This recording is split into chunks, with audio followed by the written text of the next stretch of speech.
So yeah, I'm going to be recording this to also post on YouTube. I'll respond to chat here and there if you guys do anything. But we're going to rank every single card in base set for Nostalgix. And then I might do it for Harmonic, I might do it for Cosmic as well and all the promos. But we're going to start with this one. So starting off, we got Applith. So Applith starting out, it's an Apple Fighter subtype. There's not too many of them right now, but it is a pretty good card.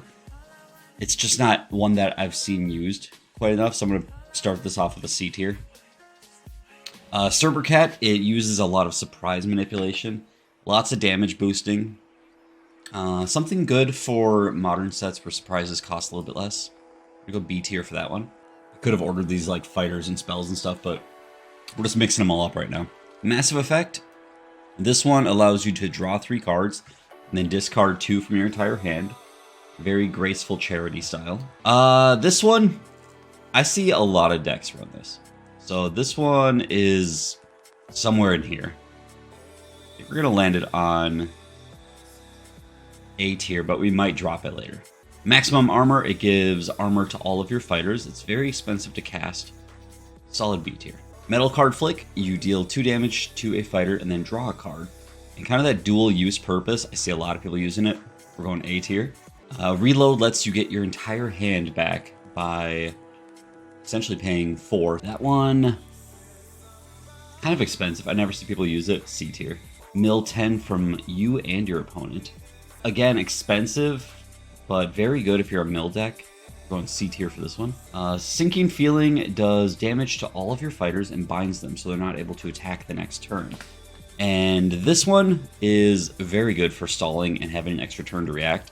So this is going to hop right on up to... I feel like B tier is good enough. Towerful, on the other hand, this card is mean. You deal damage to your opponent's fighters for each card in their hand, and then you draw a card afterwards. I think it's 1 or 2. So because of the memes, and because this card is absolutely ruthless, S tier. Alternate Timeline, you draw 2, and you look at both cards, you discard 1, add the other to your hand. S tier. Berserker Rage, deal 2 damage to a fighter, and then give it +2 attack. It's essentially the cheapest way to give a Voodoo Death Touch. And for that, B tier. Biceptus Blast, deal 5 damage. If you have a Biceptus in play, you deal 7 damage. It's decent. For 4 costs, though, C. Valkyrian, if Ren's Collectibles was here, he would be like S tier. Dude loves this card. Its massive ability is Resurrection. That's like its second attack here. And you can use either an attack that does damage, or you can use an attack that resurrects a fighter.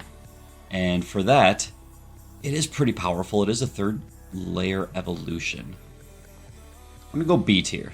Chains of the Deep, you bind something, and I believe deal damage to it. B tier. Divine Blessing, you restore 5 health to a fighter. So this one, I don't really see it used too terribly much. Again, healing spells aren't really used a ton. It's usually like a fighter healing. So we're going to put this one down at C tier. Very basic card. Fast Forward, this one allows both your maximum mana to go up by 1. I think it's really cool. I'm going to say B tier. That's a good card to just kind of early game get your mana ahead of you and get the game going in the right direction.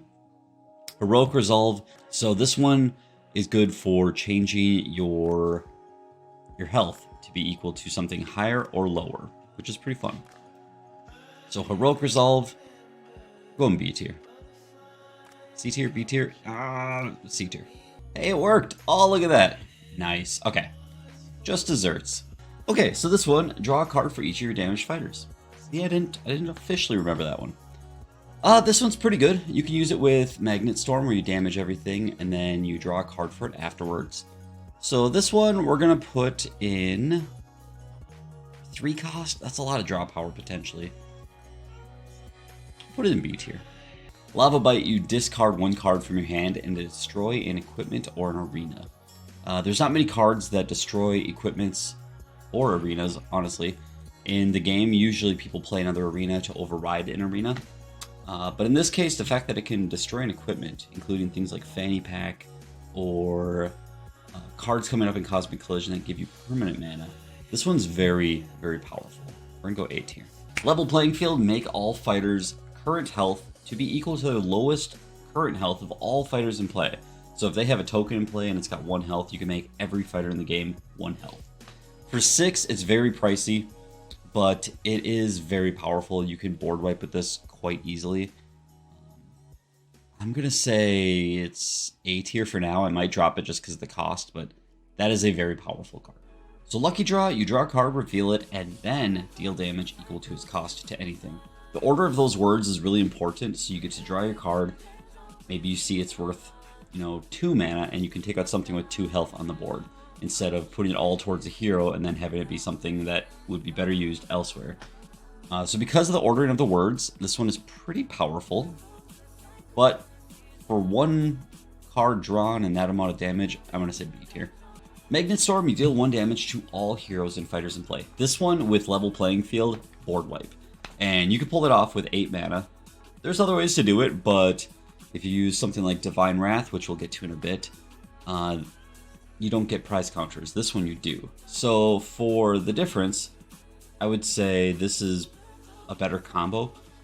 But in general, Magnet Storm is great for token clearing, and because of that specifically, Magnet Storm gets an S tier. It's a rare one, but Magnet Storm is just that good. Anything that board wipes in this game, get rid of tokens, you're in good shape. Payoff, you draw 1 card, restore 5 to your opponent's hero. It's weird. Typically, it's an early game card where you just give your opponent nothing because they're already at max health and you draw a card.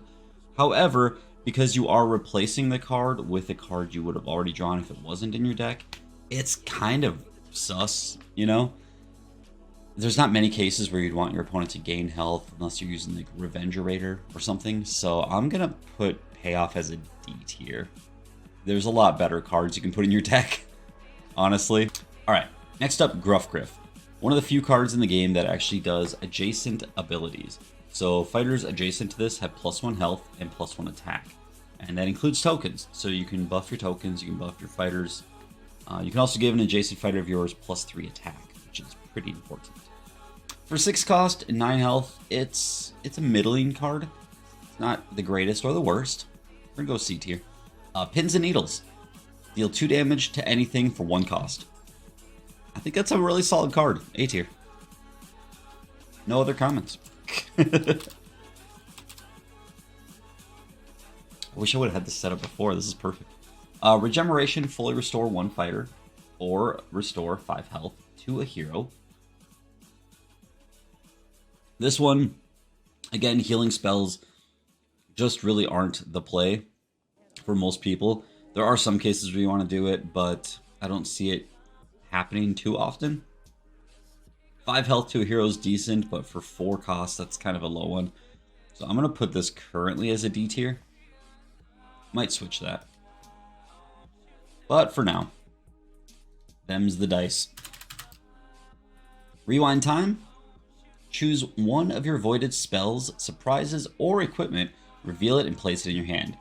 The ability to get that back is massive. This is like the Monster Reborn for non-monsters. And I see it used a ton. For 3 cost, I mean, you really can't go wrong. It's up here. Somewhere between that, we'll go with A tier. Scrap Metal. I'll show you guys what this is. Most of you know what it is. Scrap. Scrap Metal, you can summon a metallic fighter, indicated by this little icon, for 2 less. That's pieces of Gamatron, that's Buckybots, that's everything. Easily a free card, S tier. That card is beastly.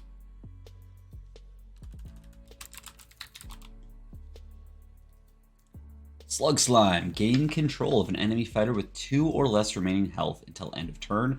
It has charge. So the best play for this is attack a fighter, get it under 2 health, bring it to your side, then attack with it, and maybe take out another one of their fighters, and then leave it damaged when you give it back to your opponent at the end of the turn. A very good card. Something I've seen used in quite a bit of play. 4 is expensive. The use isn't as great as some others. I'm going to say B tier. Now we got Soul Jar Dice. Roll a d10, deal the result as damage to up to 2 different enemy fighters. So you could be dealing 10 and 10, you could be dealing 1 and 1, 4 and 4, or if they don't have 2 fighters, you could just be dealing 10. It's a lot of cost. You are relying on luck quite a bit. C tier. I like luck decks. I don't like to win every time, guaranteed. I like to have fun with it and kind of like literally roll the dice. This one, I can already tell you this is probably going to be an S tier. Spark Bolt. Deal 1 damage to anything, 0 cost. I mean, there's really no downside. S tier. Springboard. Spring. Alright, Springboard. Return a fighter and all equipment on it to its owner's hand. If a fighter's evolved, that also means that all the evolutions pop back to their hand. So if you Springboard a Booster Box Dragon, everything's going back and all the equipment. That's a lot of mana for them to recapture to get that thing back out. Hey, Dream It, how's it going? I'm recording this for YouTube as well. Just kind of figured I'm recording it anyway, might as well stream it. But we're doing the official tier list, seeing what cards rank where. If you got any input, let me know as I go. So Springboard, I'd say that's a pretty good card. It's not something I would personally use all the time, but it's great to spring a fighter back. You'd have to obviously spring something that's like above 3 mana to get utility out of this. So we're gonna say B tier. Tunnel of Vines. Okay, Tunnel of Vines is a special card for me because this was actually my first accidental attempt playing D&D. I was on DeviantArt on a comment board on one of the posts, and a guy said, "You're traveling through a tunnel of vines. What do you do?" And I was like, "I don't know, pour alcohol on a sword and start it on fire." He's like, "Great, you got out of it. You're in a whirlpool. Roll for like survival." And then I died in the whirlpool of sand after the tunnel of vines. But I was like, whoa, what is happening? I'm suddenly playing D&D in a comment. So this card is special to me, but the fact that it can bind all fighters and give you an extra turn of attacks, for me, this is an A or S tier. I'm going to say having an extra turn is powerful. I'm going to give it A tier. Okay, Witchy Hat Drop. I'm waking up, you do you. Oh yeah, I suppose it is about 8 over there.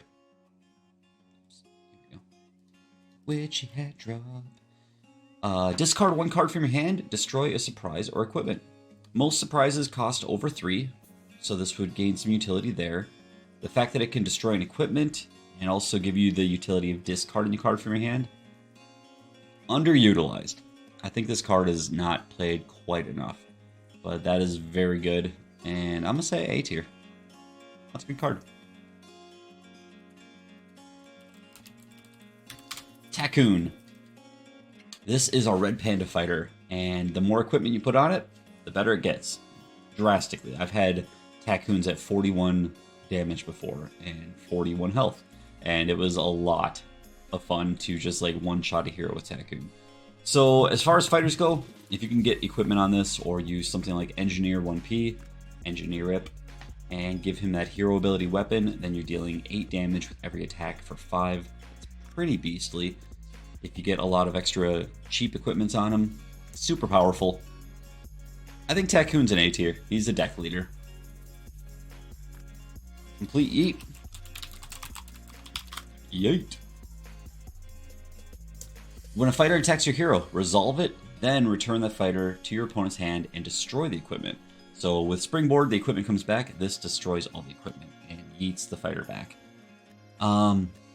For Springboard, it was 3 cost as well. This is a reactionary one, so I think the fact that it's reactionary is fine, but it's the same cost, and I don't know if I really like it as much, because you still have to resolve the attack. So you're going to take, 10 damage from a Booster Box Dragon, and then you're going to negate it back. So it's going to be worse than that. That's a C tier. Oops. Yeah, man. Lunch break. There we go. When your hero or a fighter is attacked, restore 5 to it prior to any damage being dealt. I'd say it's pretty good. Most attacks aren't going to be above 5 damage, given the trajectory of the game. Early game, you're not going to have 5 damage coming to you. So this one, Solid C tier.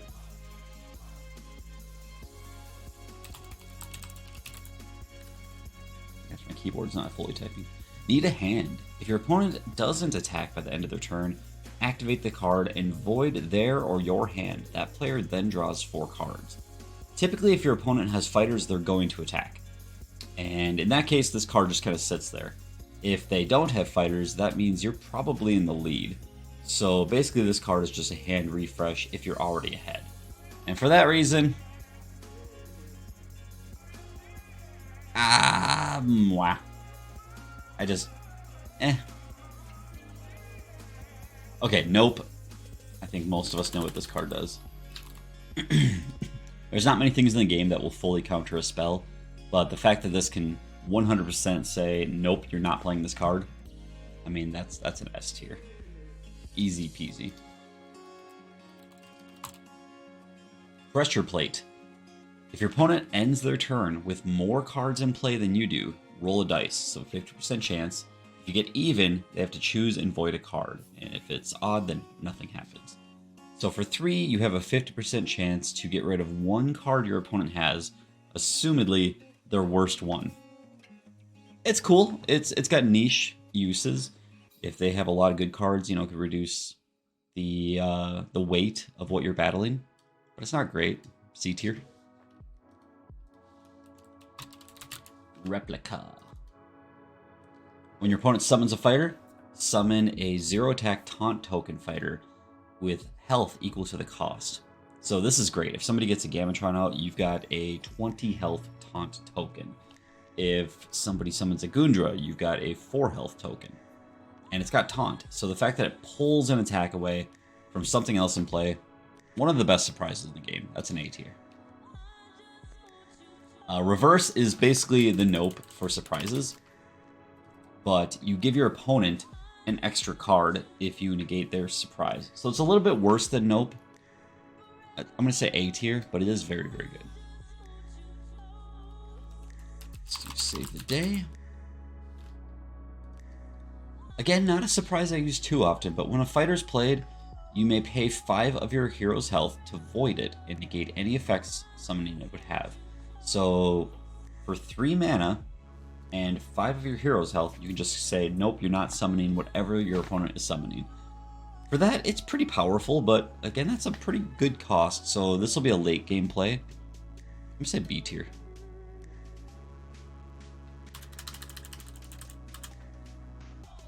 Saving Grace. Really, really good surprise. When your opponent's attacking your fighter and it would be destroyed, you can actually activate this and make that halo bubble shield around it and leave it with 1 health and immunity to everything until end of turn. So, again, you're keeping 1 fighter alive and it's untouchable, and that could lead to a comeback. I'm going to put that up in S tier. That's just a really objectively good card.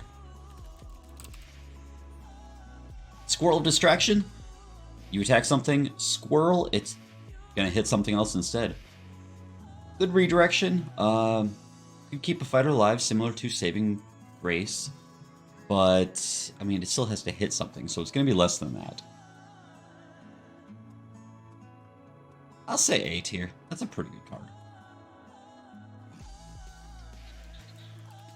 Okay, Tune-Up. This is the evolution of Turnip, which I honestly feel like we should do first. Where is Turnip? He's hiding somewhere over here. There he is. Okay, we'll do Turnip first, and then we'll do Tune-Up. So, Turnip. That is this little guy right here. He's a pretty good fighter. He sacrifices Earth fighters to get plus health and plus attack. So he's able to versatilely prevent prize counters from being taken by your opponent destroying your Earth fighters. And he's got a pretty decent attack and health ratio. Weak to fire, which is going to be kind of a problem against most of the quick cards in the game. But average. B tier. I know C is average, but we don't really have like an F on here. Probably add an F tier, honestly. Yeah, we're going to go with that. Which leads us in to Tune-Up his evolution. So Turnip is just more of the same, but bigger. So you're getting 4 and 4 every time you sacrifice. And Block Party deal 2 more damage for each other Turnip and Turnip you control. Pretty good. In Harmonic Surge, there's another Turnip, so there's actually 2 different variations of him. For 7+ and 7, it's okay. Again, I'm gonna have to pop that in B tier. It's not the greatest, it's just really good. You know, very averagely good. Turnip in the future, though, as of Harmonic Surge, that jumps to A tier because it's like an evolution. It evolves into multiple things, but if we're going just base set, B tier. Alright, next we got Yellow Card. If your opponent plays 3 or more cards during one turn, you can activate it. Draw 3, then discard 1. Most people are going to play 3 cards in a turn, late game, so this is almost a guaranteed use by like turn 5 or 6. You're getting 2 cards effectively for 3. That's a good ratio. I'm going to put that at B tier. Not like the best card in the world, but it's pretty good. Revengerator. This card is the Megamorph of Nostalgix. If your hero has less health than your opponent's, your fighter's attacks do double. If not, if you have more health than your opponent, their attacks do half, rounded down. If you put it on a hero, it just does +2 attack, and that's it.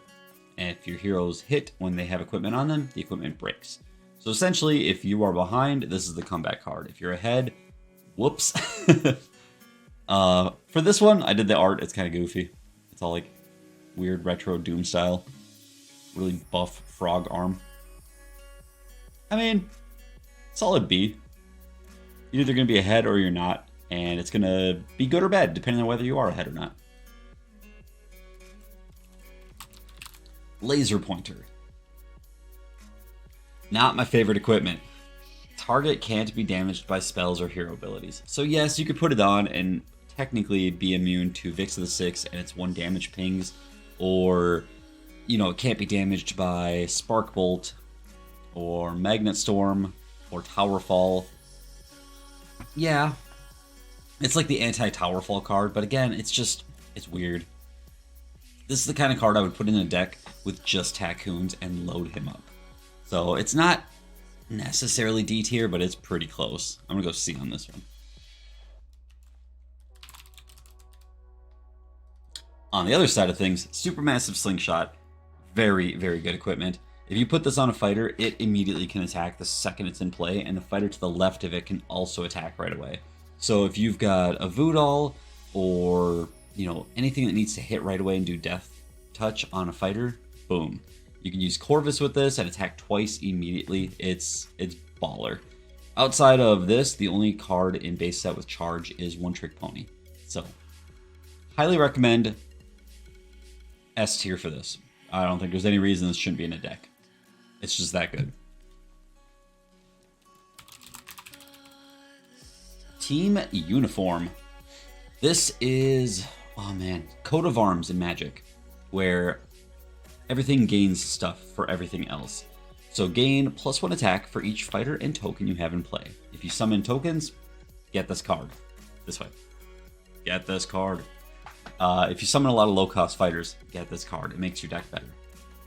Easily at least an A tier, possibly an S tier.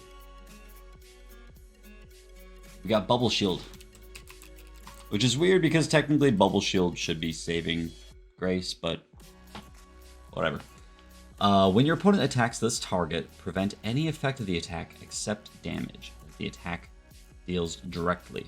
So you're gonna get hit by the damage, but if it causes them to draw a card or if it causes binding, any of that stuff, that's not gonna happen. For 2, not great. For 1, this would be awesome. So I don't see it used enough. And for 2, sorry, D tier. Magician's Bag. Magician's Bag, you gain +1 attack for each surprise you have in play. I think that's pretty good, especially for a 1 cost. This is another one that you can put on Taccoon. You can put this on your hero as well and get, you know, up to 6. Well, you'd have this on there. Up to 5 attack, which is pretty cool on a hero. So, good. B tier. Easy B tier there. A functioning drone. You actually equip this to your opponent's fighter. You put a drone that follows them around and constantly pings them and shoots them. So this target's hero takes 1 damage at the end of their turn. You could attach it to your own and reduce your health over time, allowing for Revenge Raider to be used. But typically I see this used on an opponent's fighter, so it pings back at their hero. It's a steady bleed. I mean, for 2, you'd want to keep this in play for like 3 or 4 turns. And you can't attach it to a hero, so you have to attach it to a fighter. It's alright. It's definitely like a C tier, maybe a D. But if there was a way to build off this, I'd say definitely it could be higher. Maybe like double all damage dealt to a hero would be a cool future card for this one. Mysterious Vial. So destroy this at the beginning of your turn. If the equipped fighter is destroyed in battle, it melts and it does 6 damage to the fighter or hero responsible. And if you put it on a hero, it's +2 attack till end of turn. This is the bursting balloon from Pokemon. So you have a fighter in play that you need to keep alive. You put this on it. If that fighter's destroyed, it hurts whatever took out that fighter. It's a good insurance policy. Is it, better than just having a saving grace out? Maybe. You are dealing some back damage. Decent. The fact that it lasts for a turn, it's not good or bad. I'm going to say B tier for sure. There we go. Got our second row of B tier. Kind of getting the bell curve going. Shield of Allure and Mockery. This fighter has taunt, so now you have to hit this, and it's got +2 health. If you get to a hero, it's +2 attack and taunt instead. I see this used a ton to divert attacks and pull them away from fighters into a hero. Of course, if the hero's hit, it breaks immediately, but you get that first use of 2 attack for 2 mana, which is really good. That is a better equipment than most. A tier. Next we get Destructa, but you know what? Let's swap this around. We're going to put Destructa after all this, so we get all this stuff, and then we'll lead into fighters last. I think that's the best way to do this. We're going to pull some of these spells up, make sure we get those in. And yeah, we'll get fighters at the end. So next we got Wooden Boomerang. Wooden Boomerang. Again, another art that I did. It's kind of goofy. I just did this on my iPad. I like it. This target can ignore taunt fighters, but its attacks do 2 less. I have never seen this used successfully. Personally, I think it could be, but 2 less is a lot. I think you'd honestly be better off just hitting the thing with taunt. It's a rare case where this would be used and needed. So I'm sorry, D tier. Oof. Okay, I'm going to skip Mob Arena, which is the next card on the list. We're going to go to Divine Wrath. Another spell card. This board wipes. Void every fighter in play, but no prize conjures. So it's essentially a restart. This is not going to be an S tier like Towerfall because it takes 8 mana, which is a lot. And you assume the next turn your opponent's going to play a card, and they're going to be ahead by a little bit. They're going to have a fighter out before you. So it's a good comeback, but it's not like the best thing in the world. So I don't even think it's A tier. I think it's a solid B tier. Okay, we're almost on to the arenas. We'll go Keepers of the Peace. I was like, heroic? No. Keepers. There it is. So Keepers of the Peace. You summon 2 tokens. They each have 5 health and 2 attack, and they both have taunt for 5. This is insanely OP for taunt decks. Getting this out and having it be mech, which synergizes with so much. This is a good card. It's a little pricey, but this is at least demanding of an A rank. That's a really good card. Extra Life. I've seen this abused. People can bring back, Jellyfints. They can bring back a lot of crazy stuff with Extra Life. They can also bring back, fully evolved fighters. They don't get charged. They only get charged if they're a level 1. But it's good. Extra Life is, at least currently, a solid S tier. It's pricey. You can make it work, though. Voidcast. This, I believe, is our last spell card in base set. So Voidcast is the extra life for everything else. It costs a little bit less. You can select any spell in your Void and use it immediately at no additional cost. So theoretically, this can make Divine Wrath cheaper. You can use it for 5 instead of 8. There's not really many other cases looking through here that would make sense. Maybe a Tower Fall, maybe an extra life for a little bit cheaper. Maybe even a level playing field. But this card is, again, very OP right now. I'll put it at... it doesn't work on everything. We'll put it at A tier. It's not extra life, but it's pretty good. On to arenas. Mob Arena. I streamed in so long, I'm like, oh, my tummy. Sitting too long and drinking too much. Okay, Mob Arena, I think is one of the best arenas in the game, especially out of base set. You can pay 2 mana and search your deck for a fighter that costs 3 or less. You still have to play it, but if you are drawing blanks and you're not getting any fighters, this will bring you back. Would I say it's in every deck? No, but it's pretty good. That's an A tier. If you guys know me, you know what this next card's gonna get. Nullifying Void. I meant well including this in the game. This is essentially Caveman's Nostalgix. So no fighter or hero abilities can be used, and all abilities of fighters and player are negated. Seems simple enough on the surface. Putting this into practice, however, this card is a cluster box to implement. Like, all effects of attacks, basically everything except for damage is negated. And it's just not fun, you know? You're just playing with only numbers. And the fact that this thing is such a menace in competitive play and rules, this is a D tier. Maybe even an F tier. I really don't like this card. I wish I never put it in the game.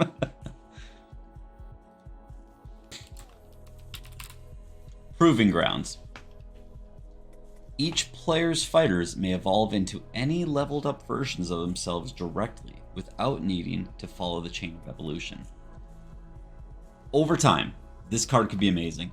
As it stands right now, this card does not affect nearly enough to be above a C tier, because you're only jumping from a Baby Card Dragon to a Booster Box, Medusa to a Venomusa, you know, up to Valkyrie and up to Evangeline. There's just not that many cases, and if it's a 2-step evolution, it's worthless. So, C tier.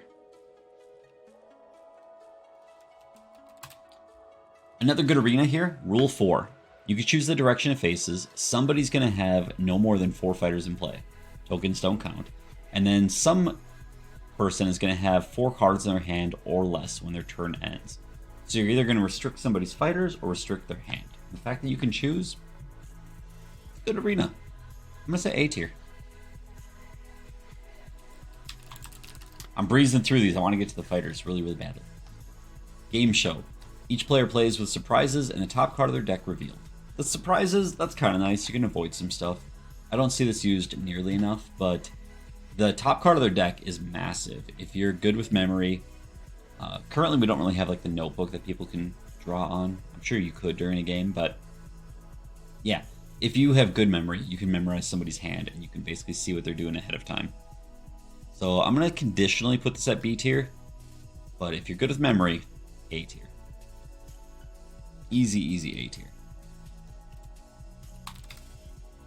Shellstorm. This is the anti-token card. All of a player's fighters and tokens without equipment on them take 1 damage at the end of that player's turn. So if it's my turn, all mine take it. If it's yours, all of yours take it. This will knock out most tokens in the game. It'll nullify Puppet Master Wrong tokens in 2 turns. Maybe not quick enough, but it's something. And then if you have a Soul Jar in play, which we'll get to eventually, you can beef them up. It's a good arena. We're gonna go B tier.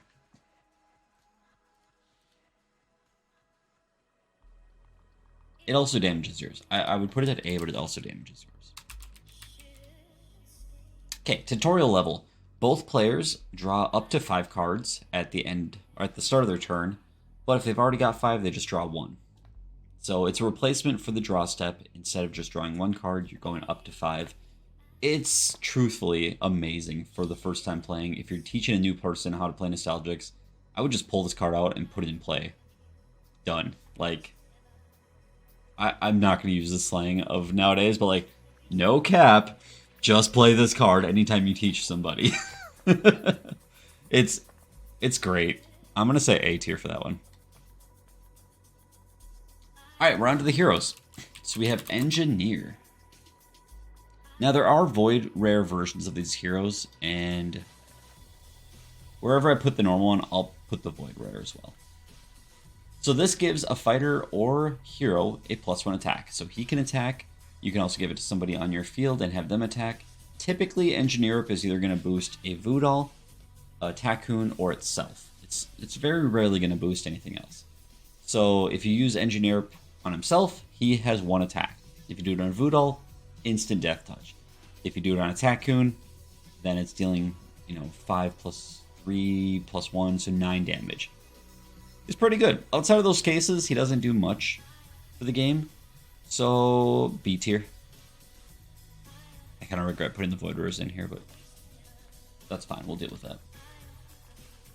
Bylask. So, once per turn, you can add 1 prize counter to your opponent's pool and lose 5 health. You're trading 1 win condition for the other in that balancing game between both that you need to win the game. So you either need to defeat your opponent's hero or 10 of their fighters. And this is saying now your opponent has to beat more fighters, but the health is a little bit easier. A lot of Magic players that play Nostalgix go after the hero's health. So this hurts. If it's a Pokemon player that comes in, they might go after fighters. And then it helps. One of our weaker fighters, I'd say C tier for this one. It doesn't often get used the way I feel like it could be. But it's not the worst thing in the world. We're going to skip Gamatron. That's the next card on our list. And we will go to Brecon. Broken the Miner. So you can deal 3 damage to himself and gain a temporary mana. It's very, very, very powerful. We've banned him in some of our official tournaments. Banned, restricted, whatever. S tier. He's just great. Everybody loves him. He works with every deck. He's a good hero. Detective Mako. You know what? I'm going to open up the Void Rare versions. So once per turn, you may pay 1 mana to look at any face-down card or the top card of your deck. Okay, I mean, like, sure, you reveal a surprise. That's fine and dandy. Broken, yeah. Dream it's right. So... I mean, you're looking at a surprise card or the top card of your deck. You're scrying 1 to see what's coming up. Will that change the game much? Probably not. I don't think anybody really uses him right now. I'm sorry, Mako. You're a D tier hero. It just be like that. Corvus. Corvus, on the other hand. You can attack with any fighter twice by just paying their mana cost. Great examples of this, Voodoo. Give him any kind of death touch. Dead. Rowlet, we'll get to that later. Attack twice, it's gaining 2 health, now it's worth 3 mana to sacrifice. Lucky Frog, you can draw 2 cards potentially per turn. Nasei, you can make them, have 6 frozen mana. Corvus is insane. Just any fighter that has an ability where if you attack it does something, Corvus is great. I'm going to put Corvus up there in S tier. He's just a very good hero. Good male representation, too. We have a lot of great female heroes. Corvus, good male hero. Next up, we got Evelyn. Evelyn's an interesting one. So once per turn, you may pay 1 mana to give any fighter a +1 attack counter. On the surface, she looks very similar to Engineer, right? So they're both boosting something by +1.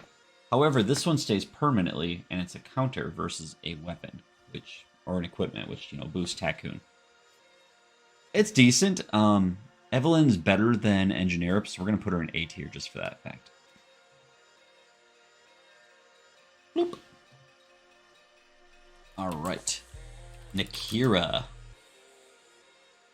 Every time I talk about a hero, I'm making a friend or I'm pissing off a friend when I rank these. So this allows you to summon a Marine Taunt token. For 1 mana, you are diverting an attack of your opponents. That's beastly. I've seen a lot of people use Nakira well. She's popping up in an S tier. She's just really good and very annoying. Lucky Frog Merchant. Once per turn, you may pay 1 mana to draw 1 card and then void 2 from the top of your deck. So you basically get a free draw for 1 mana. Not free. For 1 mana, you get a draw, but then you're voiding top 2 from your deck. That could help you if you're purposely trying to do an extra life or a void cast. Drawing a card is good. The art's really cute. I'm gonna say A tier. I mean, blue alien looking creatures. It just works. Asari. Avatar Peoples. The Blue Kitties. Lucky Frog Merchant. Cortana. It just works. We got Shimmer Seraph. This might be a weaker one here. So once per turn, you can pay 1 mana to restore 1 health. Truthfully, this should have been 2. I think healing is underutilized in the game, and this could easily have been restored 2. So as it stands, C tier. We'll put both of them down here. Yeah, it's not enough. Vix of the 6. Spend 1 mana, deal 1 damage to anything. This, I feel like this should stay at 1. This shouldn't necessarily be 2. But it isn't crazy powerful, so we're going to go with a B tier for this one. Alright, last hero, Shiga the Destroyer. A very weird hero. So once per turn, you can pay 1 mana, return 1 voided card to the bottom of your deck. I've only seen 1 deck use this well, where it blew through the deck and it always needed something in there, so it didn't game over by drawing and having your opponent take prize counters. So Shiga is a very rare use case. Future cards could benefit this. Ironically, there's a card in Harmonic Surge called Fantasia Stella that lets you draw from the bottom of your deck, but it's a hero. So until we get something where heroes can work together, this card doesn't have many synergies, so it is a solid C or D tier right now as it stands. I'm gonna pop him in D tier just because I don't see the utilization quite yet. Sorry, Shiga. Villains don't win this one. And with that, we are on to fighters. There's not much here left, but we're going to get all of them, and we're going to see where everything ranks in base set. So starting off, we got Destructa, but we're going to say nope. We have to get their pre-evolutions first. Let's find where Abducta is. There he is. Abducta. Alright, you can't target it with spells or hero abilities. Immediately, it's got the laser pointer, which is a C tier. So it's got to be above that. And the hide and seek attack is a great utility. If you have multiples of these in play, you can just like scry the top 5 of your deck and rearrange them kind of anytime. Add 1 to hand. That utility alone I've seen used in so many good decks. So Abducta is... yeah, I'm between like S and A. We'll put him in A tier for now. Destructa. Destructa, your opponent's heroes and fighters can't use abilities. That is extremely powerful. I've seen stall out decks where if you get Destructa out, it's just like, good luck. You know, you're doomed. And then Seek and Destroy, you're revealing the top 5, or searching the top 5, revealing 2 and dealing their combined cost as damage. Destructa is, again, an A tier at least. If you get him out, it's almost a game over in most cases, unless you can board wipe. You know what? We'll do the parts of Gamatron. So we're going to start out with Gundra. Gamatron's our next card here, so we got to get these pieces out first. So Gundra is one of the 4 parts of Gamatron. I'll get them all up here.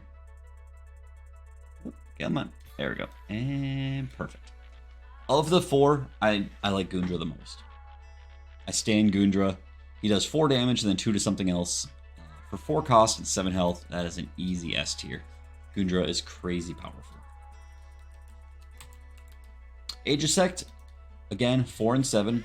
You're giving a fighter of yours an additional +2 health. It's good. It's not damage. You know, I always take offense over defense in this game. So that drops Aegisect to an A rank. A for Aegisect. Metemix, easily the weakest of the 4 Gamatron pieces. Healing just isn't really a focus for most players in this game. So we're dropping Metemix to C tier. We're breezing through these ones, guys. Excalibur. Whatever you say. This gives a friendly fighter +1 attack. Yeah, that could stack over time. It's not a Gundra.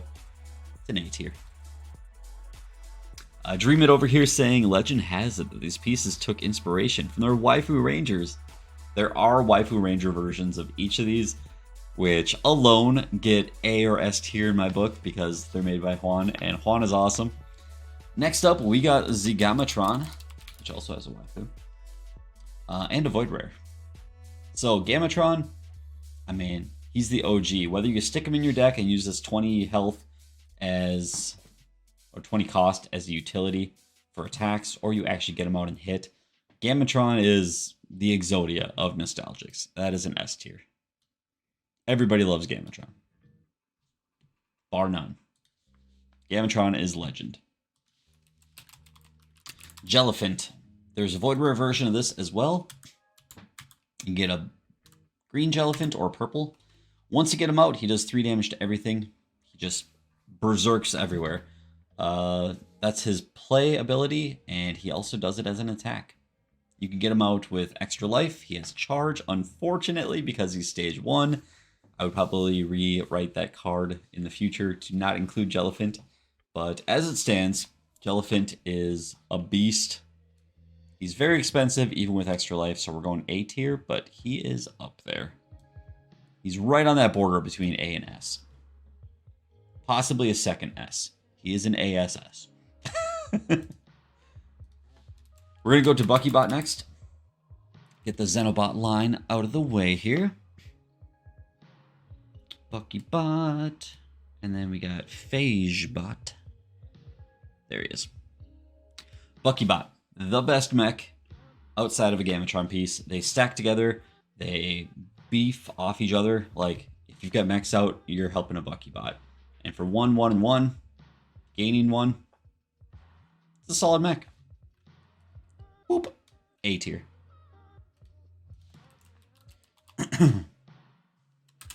Phagebot. The evolution has a little more to be desired. It costs 4. It's gaining 1 health and 1 attack, so now it's starting to hit a little bit harder, but for some odd reason, I just don't like it as much as Buckybot. So we're going to drop this to a C tier. Maybe it could have been worth 2, you know? Just don't like it as much. Xenobot. Now we're talking. Xenobot has a Void Rare in the Day 0 edition, but not in 1st edition. This one starts to do it for me again. For 8, it's dealing 8, or you can roll a d12, and then repeat that for every Phagebot and Xenobot in play. That's a lot of damage. Wow, that's a lot of damage. Xenobot's great. I think he's better than Phagebot, so we're going to pop him into a B tier. He's not a Buckybot, but he's close.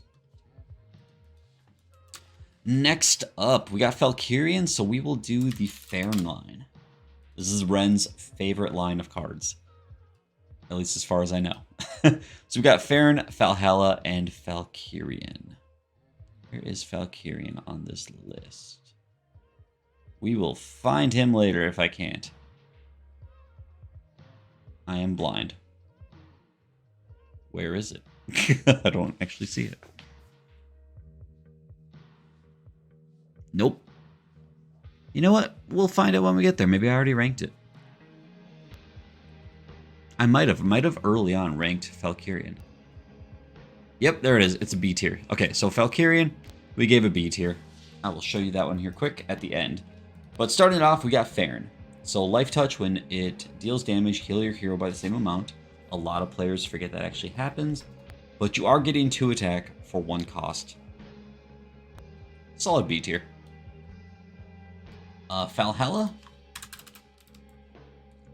Valhalla. For 4, you're dealing 5. That's not quite as good of a spread. We are going to drop Valhalla to a C tier. But then at the end, Valkyrian jumps it up with the B tier because of the resurrection ability and the 9 damage. I think that's beastly, and the fact that you can resurrect a fighter with a Valkyrian is pretty cool. It's a free extra life. Alright, next we got the Rosarine line.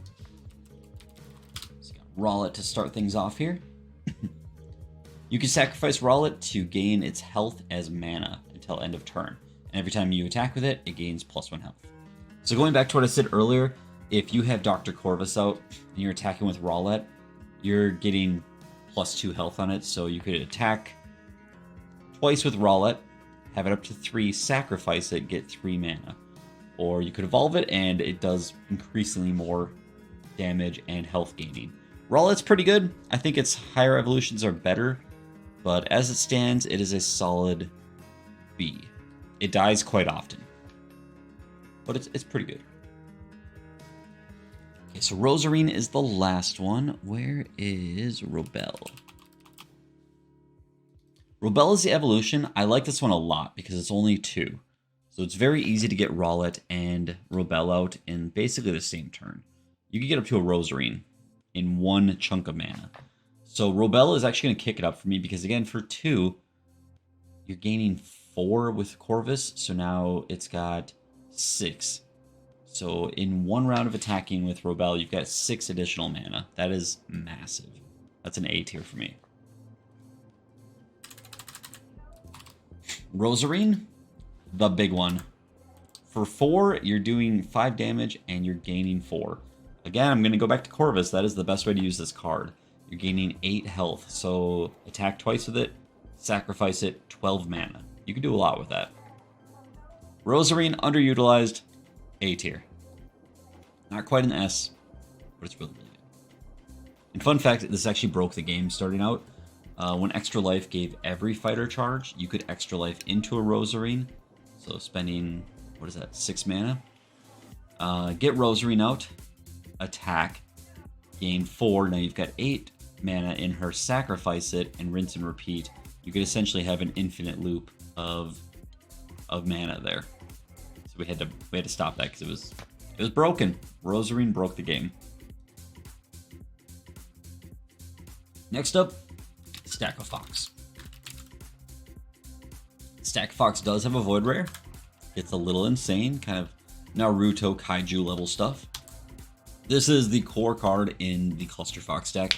Every time you attack, you summon Fox token, and it does more damage for every Fox. Great synergy card. Decks that run it focus around it. People love how cute it is. I think Stack of Fox is an easy S tier. It's just a good, fun card. Almost everybody's going to like that card. We're running out of space on the screen. Oh, wait, there we go. Okay, next we got the Venomusa line. Just kind of jumping around a little bit here. Meduset. So all the sneaky ladies. We got Meduset, we got Gorgodo somewhere in here. There it is. And then Venomusa. Meduset, it's got binding. It does 2 damage. It's solid. The binding's really popular, but kind of wish it was 1, but the binding and the 2 damage does make it very balanced. I'm somewhere between A and B on this, but B's looking kind of light, so we'll drop it into a B tier. Gorgodo. Gorgodo has 2 options if you've already got something bound. Now it's dealing 6 damage or 4. I think that makes it slightly better. It seems to be the happy spot for this evolution series, so we're going to pop that up to an A tier. And then at the very top, Venomusa has a Void Rare. Looks really cool with that Cobra. It's also a pack art. For this, you can deal 6 damage to 2 different ones, or just 6 damage to anything. It's okay. It's not better than Gorgodo. I think Venomusa is going to land it back in a B tier. Gorgodo is kind of the sweet spot for that one, in my opinion. All right, we're jumping to the Sealcaster line. So we got BB. These are the Spell Slingers. When I used to play Hearthstone a bunch, this was kind of my go-to deck archetype, was spell slinging and boosting the effects of other spells. So this makes spells and surprises you cast deal +1 damage.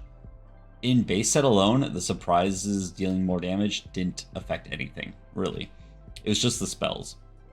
But, I mean, look at some of these S tier things. We got Magnet Storm, we've got Tower Fall, Spark Bolt.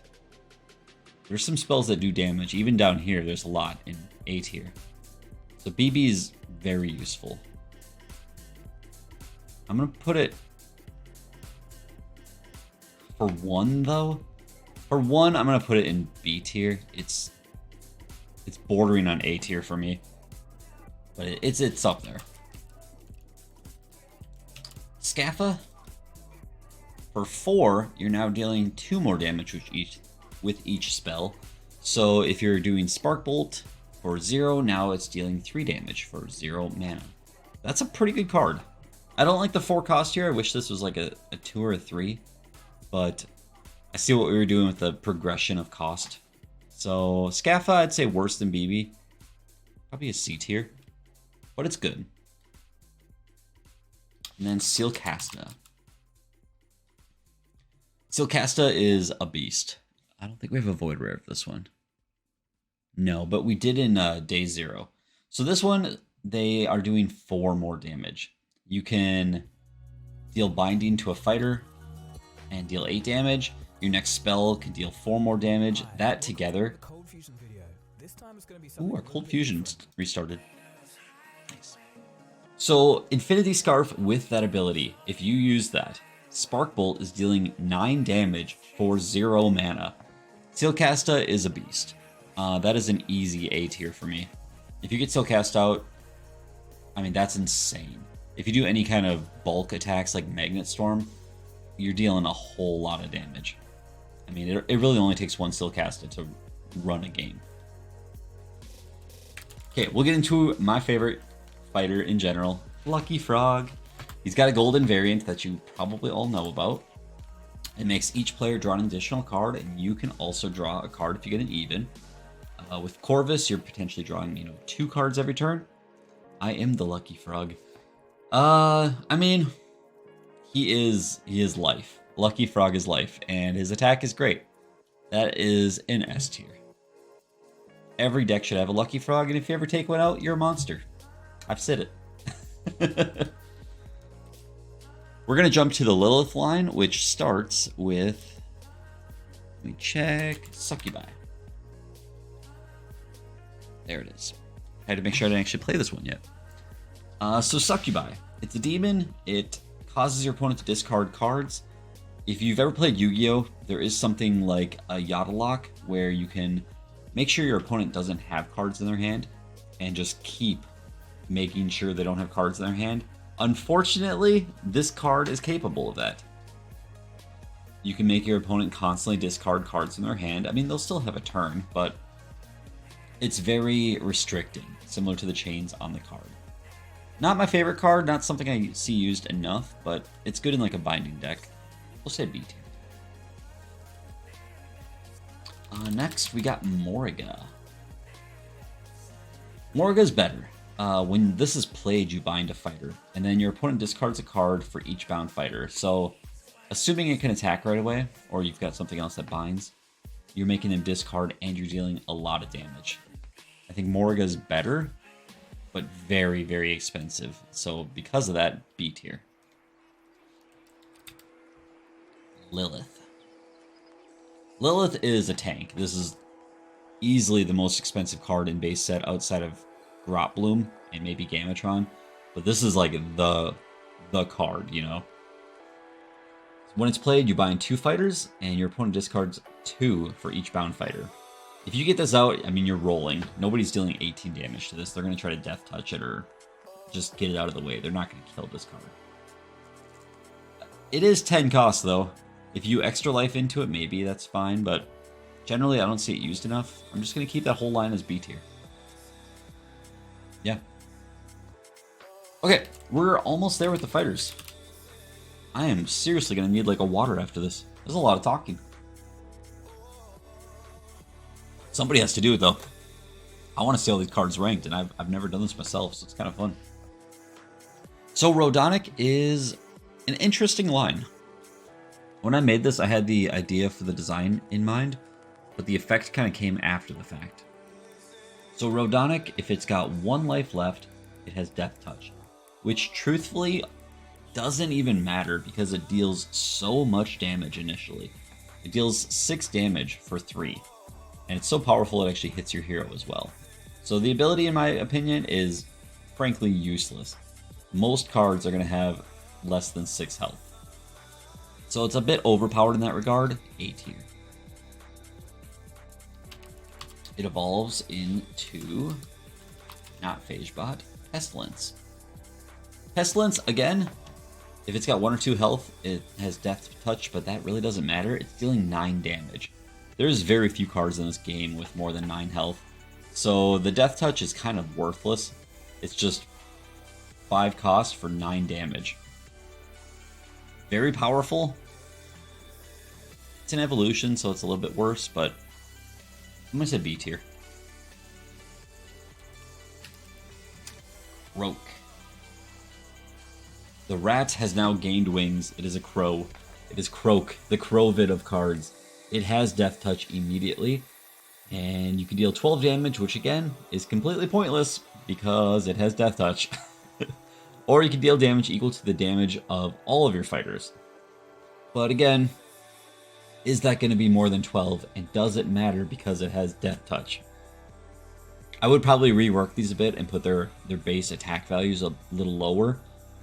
The fact that it has Death Touch basically, yeah, it just nullifies the rest of the card. I would say that's a solid B tier. If you get it out with extra life, I mean, you've got Death Touch. But it's just as good as a Voodoo with Death Touch, so B tier. Okay, we're going to do Drask and Marajor next. Drask. These are based on transformational masks where you paint the outside and it opens up and your face is painted. So right now we're like this. We've got a dragon face painted on us. If this attacks, the fighters adjacent to this take 2 less damage. So, boom, my fists are taking less damage because my face attacked you. And every time you attack, your opponent discards a card, kind of like Meduset before, or Succubi was one of those two. Drask's decent. I would put him up there with Succubi, so I'm going to say B tier. But then, Marajor. It's a different story. When you summon this thing, you instantly void a fighter, and you do take a prize counter for that. Deafening Clamp can bind something, and then search within, you're drawing 2 cards for each bound enemy fighter. So if you do that with like Tunnel of Vines, you're drawing a lot of cards. That, in my case, elevates this to an A tier. An underutilized one at that. Next, we're going to do the Owls, so we'll do Cuckoo. These are based around Kapora Gabora from Ocarina of Time. The hidden king, or not the king, he's Rauru essentially. This is based off Rauru from Ocarina of Time, and Cuckoo lets you scry your deck and essentially see what's coming up and rearrange them. It can be helpful, but on its own, it usually dies before it's any use. Here. On the other side of things, if you actually do get it to Chrono Coup, then it's better. You can look at the top 3 as an ability, and then you reveal the top card of your deck and add its cost to damage. You're going to know what card that is, so you're going to be able to pre-plan and deal extra damage with that card. A tier. And then Chrono Krios. Again, another card that broke the game for us in development. So once per turn, you can either draw a card or search your deck for any card and void it. You can bring that back with extra life, whatever you want to do. But then the big one, Master of Time. You may either reveal the top 3 cards of your deck and deal their combined cost as damage, or choose any 2 voided cards and deal their combined cost as damage. So if you have a Gamatron in the void, and you can't have 2 Gamatrons, and this is why, because people would put 2 Gamatrons in their void and deal 40 damage with Chrono Krios. Game over. So we were like, no, absolutely not. But you could have a Lilith and a Gamatron, and now you're dealing 30 damage with Master of Time. Because of this, and because of the fact that it broke the game, And it is so powerful. S tier. That's a very good card. Okay, let's jump to the jellyfish. Where is his pre-evo? Is it Ankar, really? Yeah, I guess it is. This one always freaks me out because it's like a fish evolving into a bigger fish, into a jellyfish. The progression's kind of weird, but they all do have anchors, so whatever. Okay, Ankar. Binding, 1. Pretty average. C tier. We're going to jump it up. The next one is Calamar. A little squiddy boy. 3 damage and binding. C tier. We'll jump it up to the biggest boy, King Stingar. Binding. You can unbind everything you control, which is kind of helpful, and you can imprison for 8. C tier. We'll go to the fish. So, Pillfish. These guys eventually evolve into Meringue, who is like the mob fish of the sea. All the fish with hats. Cost 3. Only does 1 damage and you're drawing a card. The drawing a card I put a lot more value on than I think I should have on this card. And as a result, Pillfish is kind of worthless. E tier. Ah, sorry, Pillfish.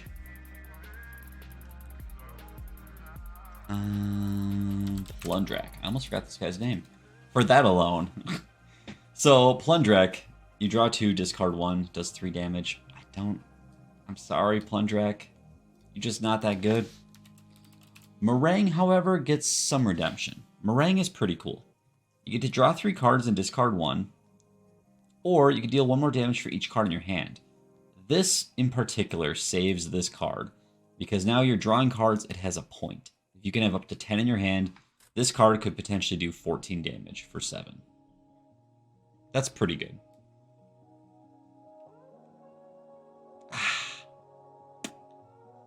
Evolving to it is brutal. If you extra lifed, I mean, there's better things to extra life. I'm going to say C tier. Fish with hats is just not the play. Not yet, at least. Alright, Pelaga and Nisei. These are based off the blue sea slug dragon, which is a super cool real creature that's toxic. Don't touch it. It's beautiful. It should be a Pokemon already. It's not, so we did it first. Pelaga is great. If it deals damage to a fighter, bind 1 of that player's mana.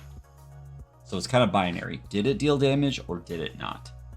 So you can't do it multiple times a turn with Corvus. I think I might have said you could before, but you cannot, if it deals damage to your hero, bind 1 of that player's mana. Or, I mean, technically, we should talk about that in the Discord. I'm second guessing myself live right now. If you attack with it, you've dealt damage. But in a turn, if you've dealt damage, you've dealt damage. I'm split on this. However, the fact that you can bind a mana is pretty cool. The attack is kind of low. It's a C tier, but if we decide as a community that you can Corvus this thing and hit twice, might pop it up to a B. Nisei is kind of our evolution of that. Now it's got a full iceberg on its back. It's binding 3 mana, and it only costs 4 to evolve, which is really cool. I like Nisei better than Pelaga. Again, if we decide as a community that we can Corvus this, then I would say this is even higher, but as it stands, B tier. Binding 3 mana is really good. Alright, my voice is almost giving out, but I want to get through this, and this is kind of fun. So we're going to go Cadaver. When this is voided as a result of battle, bring it back into play as a 1 health cat token copy without that ability. So you essentially get a second shot with Cadaver, which is pretty cool. 4 and 4 in the Resurrection. Solid C tier, you know. It could deal more damage, but you get it twice. It's kind of fun. Sluggy. Portaslug. Portaslug is obviously based on the Cordyceps mushroom taking over its hosts, very Last of Us style. Portaslug If it defeats a fighter, you create a token clone of that fighter and place it under your control until end of turn. It's got 1 health in charge. It's strategic. It costs a lot. It's got low health. It's very strategic. I have not seen anybody pull this off effectively. But if you get a Cortislug to take out something like a Gamatron or a Lilith, I mean, that's a massive second attack. So for the potential alone, B tier. For the cost, C tier. Sorry, Cortislug. Voodal. Voodal is a mascot of the game. Initially, I didn't expect it to, and I truthfully did not like this art until we put a heart in its eye. Without the heart, it's just a generic Voodal. Like, it's just a generic voodoo doll. You put the heart in it, this card is beautiful. With Corvus, with Engineer, with Evelyn, Voodal's an S tier. Very, very, very good card. On the other side of things, Scarepin, there's really no reason to evolve this if you do it right. I mean, you can, and then you get to just attack normally with it. But for the extra, what, 4 mana, you can just equip something in Voodal. So Scarepin loses some on me, and I'm going to drop him to B tier for that. Okay, I already did Aplith. Aplith got a... Where is she? Aplith got a C tier because apples aren't used quite enough. So we'll do the rest of these here. Demol. Lifesteal, 1/1. It's got a lot of health, but it's not the greatest card in the world, so we're going to drop Mr. Demol into a C tier. He's just okay. Sakor. Sakor, again, like, this is kind of a Gundra-esque effect. I actually like that quite a bit. Better than the other one. I'll put him as a B tier, but the apples just aren't great. Yet. Biceptus. So this is the buff cactus that goes into Pektai. You can sacrifice a water fighter, fully heal it, and give it +2 attack. I like that a lot. It honestly makes up for the lower attack given the cost, and the fact that he works with Biceptus Blast is kind of another boon to him. I'm gonna say B tier. Pektai. I should have written Biceptus Blast as working with Pektai as well. I regret that. But Prickle Punch does so much damage off the bat, I think it's at least deserving of a B tier. Even though it loses the synergy with that other card. It's still really, really, really good. Okay, let me do some maintenance on this list, and we're going to wrap this puppy up. We gots this, fam. List maintenance. List maintenance. Pretty sure that goes there. Yeah, alright. We'll do the pandas. Panbu. Initially, people don't realize this. Panbu is immune to a Voodal with 1 attack, because you actually have to deal damage to have the Death Touch take effect. And he takes 1 less damage from attacks, so effectively Voodal does nothing to Panbu. As a result, and the fact that he is so hard to kill, this is an A tier. Panbus are a pain in the butt. Anytime you get one out, you quickly learn that it is not very easy to take out. And Vigilanda doubles down on that. It takes 2 less damage from attacks. A tier. Easy enough. Panguard, the official Jack Black of Nostalgix.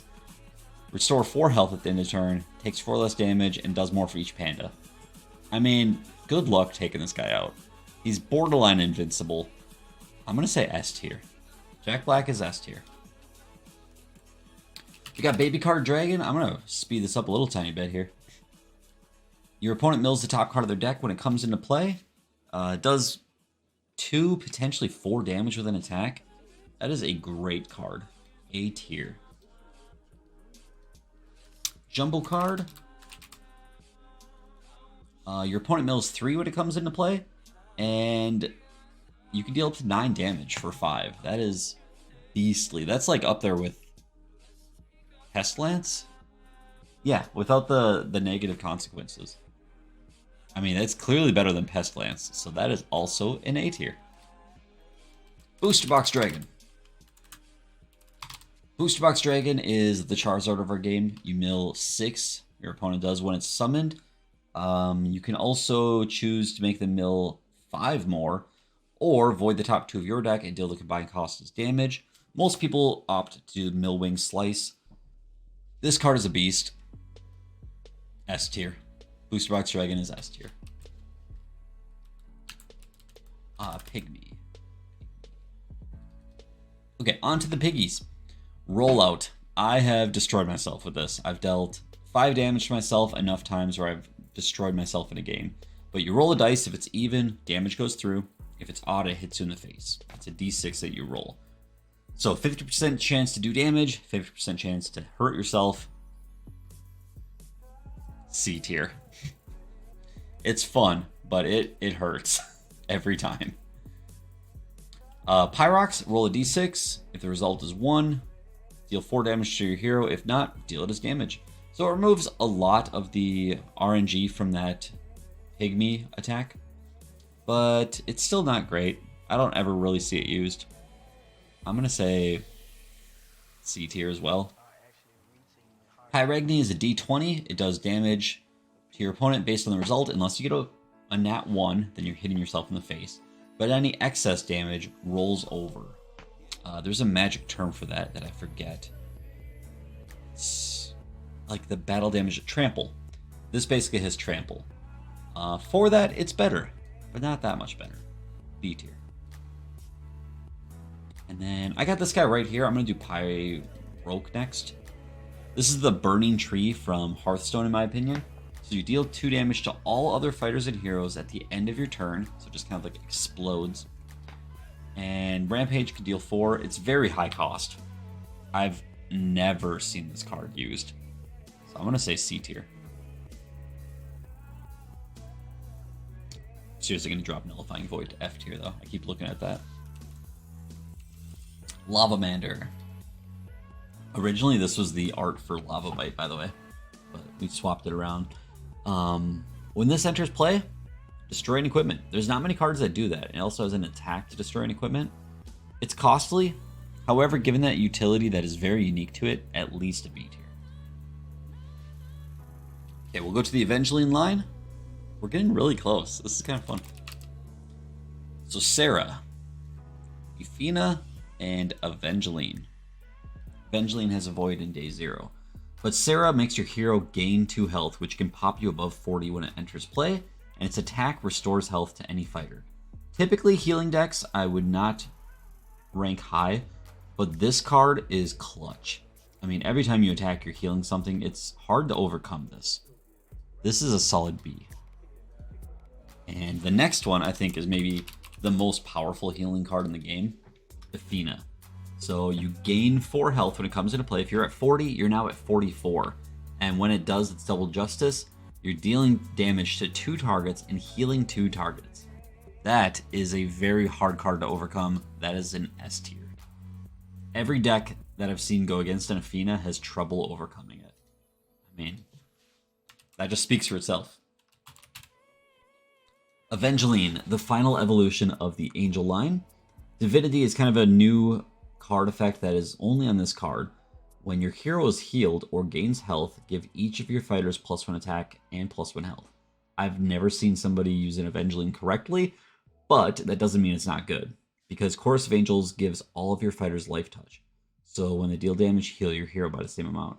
Assuming your hero is always damaged, every attack you do is now boosting all of your fighters' health and attack. This card is crazy. So I'm going to say S tier because of that effect, but I need to see it used correctly. If somebody gets this out with extra life and summons a bunch of tokens or like 1-cost fighters, all of them can boost each other so fast. It gets out of control. Okay, we're going to jump to the trees. We have got Stumpkin. Stumpkin is a little tiny dude, but he's got taunt. So he's pretty decent. He's a cheap taunt fighter. Lots of people just stick him up and leave him there. Kind of like a tree. B tier. He evolves into Tredan, which is a slightly larger tree, a bit of an ent. He walks. Doesn't do quite enough damage for his cost, but he's got a lot of health. This is a tree that is going to take some time to get into. So a bit better, A tier. Groploom is the most expensive fighter besides Lilith and Gamatron. He also has Taunt and 15 health. You can deal 9 damage or 9 and deal 5 damage to this fighter. Heal 4 from each of your other fighters. So he can take a hit himself, got plenty of health to do it, and heal the rest of your fighters.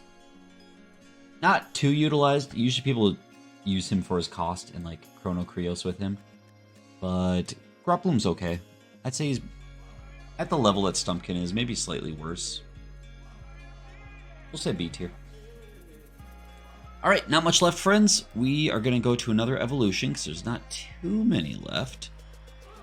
We've got Kai and Livewire, Ferox and Semperkin, the Bullets.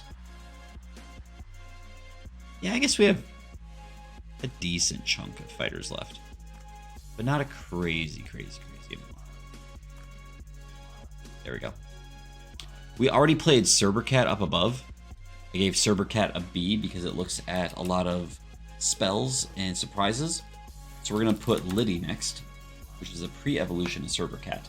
When this is played, you reveal an opponent's surprise card, and then it deals 1 more damage for each surprise you control. Early game, this can be really fast. I mean, obviously, surprises generally cost 3. As of Harmonic Surge, they started costing less, so this got better. Middle of the pack. I'm going to put it up there with Cerbercat as a B tier. Okay, Ferox. Another Foxy card. What is up, Decanty? How's it going, friend? We're doing this for YouTube as well, but we're live ranking every card in our base set. Pretty good spread right now. Ferox gains +1 health at the end of your turn. So it's just constantly growing. It never does more than 1 damage, which kind of sucks, but the extra health is cool. B tier. It's like a Buckybot, but you're guaranteed. Semperkin. I really like this card. So it gains 2 health, and it does 1 more for each Fox. Now we're getting the synergy. Now it's making more sense. That's an A tier card. Semperkin's just a good time. Kai. The most versatile fighter. You could play it as a fighter or an equipment. If you play it as an equipment, it gives +4 attack to whatever you play it on. Otherwise, if you play it as a fighter, anytime it gets equipped, give it an additional +2 attack. So it's a barbed wire snake. You can wrap it around a bat, or you can give it to somebody else and use it as a whip, you know? It's a good fighter. It's very versatile. Your hero doesn't have summoning sickness, so playing it for 3, you can have a hero with 4 attack immediately. That is an S tier. Easy S tier right there. Livewire, the evolution of it, can be played as an equipment on its own. It doesn't have to evolve as an equipment. You can just play Livewire, 6 mana, now something has +7 attack. And again, for that same reason, Livewire is an S tier. That is super versatile. Love that card. Okay, we're on to the glow bugs, the fireflies, if you will. Lunarva. When this fighter is played, you may send a surprise your opponent hasn't played back to their hand. Typically, those will cost 3. They might be a little bit less, but you're negating 3 of their mana spend, which is pretty cool. Lunar Blast. Choose a card from your opponent's hand. They reveal it. If it's a surprise, the attack does more damage. So, if you've sent a lot of surprises back, or if you at least sent that one back, you know they have 1 surprise in their hand. Pretty good chance it does damage, but I don't know. I don't really see it utilized too much, so I'm going to say C tier. It's up there almost at a B tier, but yeah. Lumoth, the evolution, you return all surprises back to your opponent's hand. That's a huge mana sink. If they have like 3 surprises, you've just negated 9 of their mana with 6. It's pretty cool. And then if you choose a surprise with that attack, it does 5 more damage. I think it's better. It's worth evolving into B tier. Final countdown, fam. We're almost there. Spookula. It's immune to binding. If somebody hits the bullet, it does 1 damage back to them. You can't punch a bullet. That is a very solid B tier fighter. Also dealing 2 damage for 1. It's almost an A rank for me. Spook Creator, the evolution, is also immune to binding, and it makes all of your fighters immune to binding. I mean, that alone is worth A tier. You can discard a firefighter and make it deal 3 more damage. So that's pretty cool. And if somebody hits this fighter, it deals 2 damage to it. All this combined, easy A. The Canty Ditto dance. I love the dancing dittos. Night Owl. This one is going to be an A tier for me right off the bat because when you play this card, sure, it's got Summoning Sickness. You can't use Wide-Eyed Wonder right away. However, you can use the ability right away. So you can play it, immediately discard a card, and deal 2 damage to something. That's some quick versatility. A tier. Witchy Longlegs. Witchy Longlegs is an interesting one. It has no weaknesses. Or it has a weakness, but adjacent fighters have no weakness. Not something typically used in our game. Even though they're down here, a lot of players opt to just kind of ignore it and play, and that's fine. But if you are going to play weakness and resistance, this is pretty powerful. And then Hat Trick, it's fine for the cost, it's not great. It's really just a utility for the weakness. I'm going to drop this to a C tier. Almost D because, I mean, you don't even get to draw a card, it's a 50% chance. I am going to drop it to a D. That's a D tier. I'm sorry. If you play with weakness, maybe it's a C. If you don't, it's completely worthless. Regenerate. During your turn, you can sacrifice this. If you do, remove all status conditions from one of your fighters or your hero and make them immune to everything until the start of your next turn. It's pretty cool. So with this, you could sacrifice Regenerate and make your hero immune to everything until the next turn. So it would take no damage. This is like a 1-turn stall that I don't think people realize is a 1-turn stall. You can make your hero immune to literally everything. Because of that, and because it's literally equal to like Tunnel of Vines and giving you an extra turn, it's an A tier. It's still a fighter, but it's a really good fighter. All right, the final 8. We've got Soul Jar. Anytime something of yours takes damage, give this +1 health. And then you deal non-fatal damage to it to hit something. I wish this had an evolution that dealt twice the damage of what you sacrifice, but as it stands, Soul Jar is really cool. If you've got area of effect, you know, spells that damage a bunch of things, this thing can get a net boost really, really quickly. B tier. Tornadex. A fighter I don't see often. You play with your hand revealed, which is kind of a pain in the butt, but it's very useful.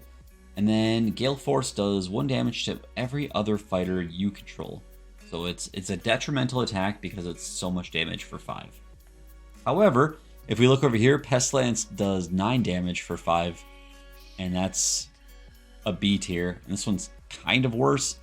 C tier. Boop. Fish out of water. What would happen if a fish learned how to play basketball and tried to fit in with 90s culture? This boy would happen. For 6 damage on a 4 cost, this is amazing. You can remove the weakness from one of your fighters and make them immune to binding. It's also good. But truthfully, the 6 for 4 in the health, I've seen this used a lot. This is a B. It's a very good fighter. Final 5. You know what? I'm going to put Puppet Master Wrong at the end. All of these are good fighters, but I really like that one. One Trick Pony. It is the card with charge in base set. You can deal 6 damage for 6 mana. A tier. I mean, it goes in almost every deck. It's just, you're probably going to lose it the turn after you play it. Friend. Friend is the next card. Oh my gosh, did I actually like... I did, okay. Spelt this with every period in the file name. You can see it up here. So Friend, you could play multiples of these and stack them together. As it stands, there's a bit of a ruling crux where if you play them and you stack them together, it's now worth 1 prize counter, but it's incrementally more health and more damage. Friend is very powerful, borderline broken, and just kind of a pain in the butt to take on anytime you take him on. I refuse to put him at S tier.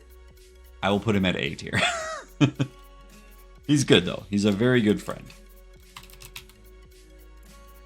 Mirage, you can use the attacks of your opponent's fighters. It's basically Ditto. Mirage is really good if you see a Lucky Frog, you can use that attack, you can use their best attack. Mirage is good, but again, he's only as good as your opponent is. B tier. 2 left. We have Mimicus. One of the most unique abilities in our entire game. If a fighter of yours is destroyed, it goes underneath Mimicus, and you don't get the prize counter for that until you defeat Mimicus and get all the spoils inside the chest. For each fighter inside the chest, your Mimicus is gaining health. So it kind of like behooves you to make your entire fighter squad disappear into the Mimicus and make a giant, literal bursting treasure box that if they destroy, they win the game. So it's kind of a hero of the deck in that regard. It's a hero fighter. You can deal 2 damage to it and destroy an opponent's surprise. It's a really cool utility card. A tier. It's not quite S, but it's very, very, very good. And the final fighter and card of base set Nostalgix, Puppet Master Wrong. This card is very, very, very, very powerful. It's got charge, it can attack right away. Initially, it does no damage, but you can do Pulling the Strings and summon a Taunt token with 2 health and 1 attack right off the bat. So for 3, you immediately get that. Next turn, you're probably going to summon another, or you're going to deal 3 damage. Wrong has been consistent in most of the good decks in our game, and for that, it of course gets an S tier. So, that's my ranking. Do you agree? Do you not agree? We have a lot of cards in about the A and B tier, which is how it should be. Very few that are generally worthless in most decks, and a lot that are just staples. This is how I'd rank them. If you guys have a list as well, I will get you the link. Otherwise, it's up here. I wonder if I can show it to you. There's the URL if you want to pause and type it in. Otherwise, I'll share it on Discord after the fact. You guys have been a good audience. If you haven't already, Cosmic Collision, our 3rd set, is for pre-order down below. Just go to nostalgixtcg.store and you can pre-order Cosmic Collision. Pre-orders close at the end of the month. This is your one chance to get that set. We're going to build on a lot of these cards and make a very fun set.